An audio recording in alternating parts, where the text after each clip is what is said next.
This is Fabien Barel here to give you a couple tips how to set up your Enduro bike properly. First of all, let's start by the cockpit. You can imagine that it's pretty important to choose the correct handlebar width.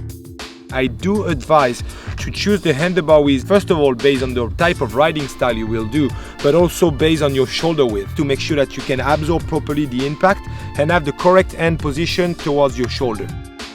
What is key for that is also to set up your lever in the correct position. Most people are saying that you should actually set up your lever angle based on your forearm position. I personally do not agree with this, just by the fact that you don't want pressure of your handlebar being in the inside of your hand towards your thumb.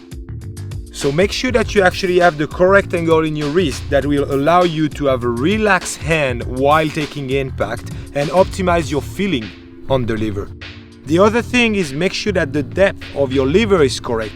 What you will be looking at is obviously to have only one finger braking on the lever and making sure that once your hand is on the outside of the handlebar, your finger is actually directly using the end of the lever where you have the maximum leverage.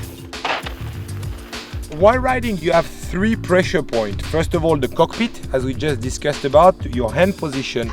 Second of all, your feet, and also your saddle.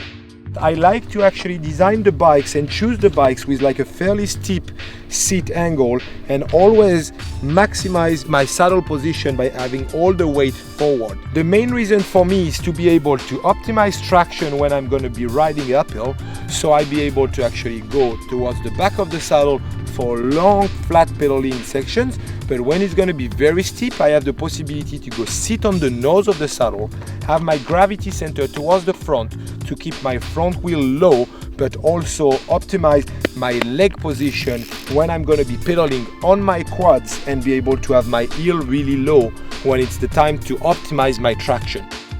When I ride downhill, if my saddle is very frontward, it's really easy to go behind the saddle and play around the bike as I want to and feel free.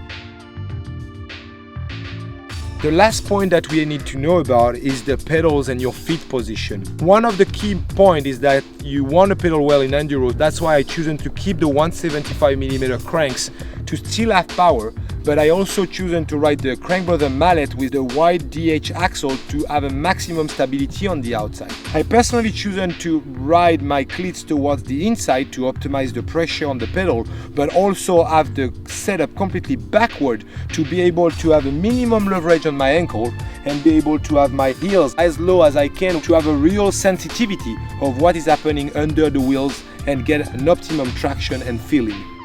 Keep a certain stability, get the right compromise into your setup. I personally believe that general enduro and all mountain should be fully backward to have good downhill position, a good downhill mode, and a very good feeling with the terrain.